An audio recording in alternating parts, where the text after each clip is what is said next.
മരിച്ചുപോയവർക്ക് വേണ്ടി നമ്മൾ ചെയ്യേണ്ട കാര്യങ്ങൾ എന്തൊക്കെയാണ്? 3 കാര്യങ്ങൾ നമ്മൾ ചെയ്യണം. പ്രാർത്ഥിക്കണം. 1, തീർച്ചയായിട്ടും നമ്മളൊക്കെ അത് ചെയ്യുന്നുണ്ട്. അതുകൊണ്ടാണ് നമ്മൾ കുർബാന ചൊല്ലിക്കുന്നത്, ഒപ്പീസ് എല്ലാം വേണ്ടി കാശ് കൊടുക്കുന്നത് ഒക്കെ അതുകൊണ്ടാണ്. നമ്മൾ വീടുകളിൽ മരിച്ച വിശ്വാസികളുടെ ആത്മാക്കൾക്ക് വേണ്ടി പ്രാർത്ഥിക്കുന്നു. അതൊക്കെ ഇതാണ്. 2, മരിച്ചു പോയവരുടെ ആത്മാക്കളെ നിയോഗം വെച്ച് ധർമ്മദാനം നടത്തണം.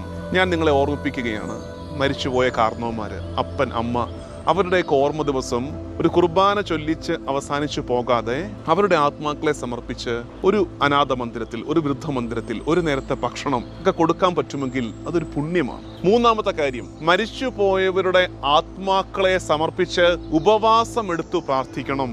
പ്രിയമുള്ളവരെ, നമ്മുടെ കടന്നുപോയവർ നമ്മുടെ പ്രാർത്ഥന ആഗ്രഹിക്കുന്നുണ്ട് എന്നോർക്കണേ. അതുകൊണ്ട് അവർക്ക് വേണ്ടി ത്യാഗമെടുത്ത് ഉപവാസം ഇരുന്ന് പ്രാർത്ഥിക്കാൻ നിങ്ങൾ മനസ്സ് കാണിക്കണമെന്ന് സ്നേഹപൂർവ്വം ഓർമ്മിപ്പിക്കുന്നു.